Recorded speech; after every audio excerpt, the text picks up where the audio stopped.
평일 저녁 6시가 다 돼가는 시각, 강남역 거리 한복판에 줄이 길게 늘어섰습니다. 퇴근 후 집으로 돌아가는 버스를 기다리는 사람들입니다.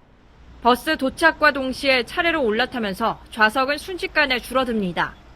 날이 어두워지고 시간이 갈수록 버스를 기다리는 줄은 미로처럼 더 촘촘하게 거리를 채웁니다. 제가 나와 있는 이곳은 강남역 인근에 위치한 한 버스 정류장입니다. 매일 저녁이 되면 경기도로 가는 버스를 타기 위해 이렇게 줄이 길게 늘어서 있습니다. 출근할 때, 퇴근할 때 1시간 반씩 걸려서 총 3시간 정도 걸리는 것 같아요. 7시 전에 타야지 사람이 없는 편이고 7시 이후에 타면은 거의 서서 2층 버스도 서서 가야 되고 하면은 서울 쪽으로는 하고 싶은데 너무 비싸니까 과천 쪽으로 얻고 싶기는 해요. 강남에서 직장 생활을 하고 있는 최모 씨도 최근 15년 넘게 거주했던 서울을 떠나 경기도 남양주시로 이사했습니다.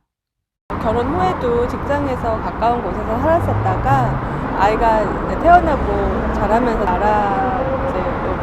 오게 돼서 좀 거리는 있지만 그래도 집값이 조금 저렴하고 깨끗한 신도시로 이사하게 되었습니다.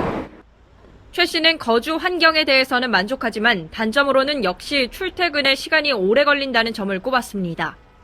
전 세계적으로 밀레니얼 세대의 대도시 탈출 현상이 관측되는 가운데 서울에서는 유독 30대의 탈서울 현상이 선명해졌습니다. 최근 자유한국당 김광림 의원실이 통계청에서 받은 자료에 따르면 지난해 서울을 빠져나간 인구는 30대가 42,500여 명으로 가장 많았습니다. 2010년부터 살펴보면 30대의 서울 탈출 현상은 더 두드러집니다. 서울의 30대 인구는 2010년 174만여 명에서 지난해 154만여 명으로 대략 20만 명이 줄어들었습니다. 이렇게 떠난 뒤엔 인근 수도권으로 유입되는 것으로 추정됩니다. 경기도의 경우 작년 한 해 30대 유입 인구가 49,500여 명을 기록했습니다. 또 지난해를 기준으로 40대와 50대는 각각 2만 명 넘게 서울을 빠져나간 반면 20대는 3만 9천여 명이 새로 유입됐다는 것도 눈에 띄는 대목입니다. 결국 대학과 취업 등을 이유로 서울로 발걸음을 옮기는 청년층은 여전하지만 직장을 잡고 결혼을 하면서 현실적인 이유로 보금자리를 옮기는 것이란 분석이 나옵니다. 집값을 포함해서 경제적인 이유가 이제 지배적일 것 같고 신도시들이 최근에 비교적 잘 만들어져 왔으니 신혼이나 아이가 어렸을 때는 근교에 있다가 다시 서울 입성을 노려보겠다 이런 심리 아닐까요? 이제 직장에서 자리를 잡고 가정을 꾸리는 나이인 30대. 집값에 떠밀려 서울을 떠나는 30대 고달픈 현실은 저출산 고령화와 맞물려 주거, 인구, 복지 정책 차원에서 들여다봐야 할 과제로 떠올랐습니다. 연합뉴스TV 장보경입니다. 인서울 선호 현상, 주거와 교육, 생활 인프라 등 삼박자가 잘 갖춰진 서울에 사람과 돈이 몰리는 걸 말합니다. 하지만 서울 블랙홀은 지방의 위기를 가속화하고 있습니다. 지방의 위기는 학령 인구 감소와 사람들의 인서울 선호 때문입니다. 내년 대학에 입학 가능한 학생 수는 47만 명, 2024년이 되면 10만 명이 더 줄어듭니다. 양질의 일자리도, 교통과 문화 등 인프라도 지방보다 수도권에 더 잘 갖춰져 있습니다. 강원도 원주의 한 대학가. 점심시간이 가까워오지만 거리는 한산하기만 합니다. 2년 전까지 이 학교를 다니고 대학가에 음식점을 차린 졸업생은 달라진 분위기를 실감합니다. 그때는 사람들도 많고 그래서 상권이 되게 좋았는데 지금 이제 도로도 여기 새로 깔고 저희 학교 등급이랑 출산율 이런 것도 문제가 있겠지만 그래서 많이 학생 수가 줄어서 지방대학가 주변의 상권도 암울하긴 마찬가지입니다. 금요일 오후면 학생들이 서울로 올라가는 바람에 학교 주변 맥주집은 주말 장사는 포기하고 평일 장사에 집중하고 있습니다. 금요일 매출이 일주일 가운데 가장 적고 평일 판매량이 주말보다 더 많다는 통계가 이런 현실을 생생하게 보여주고 있습니다.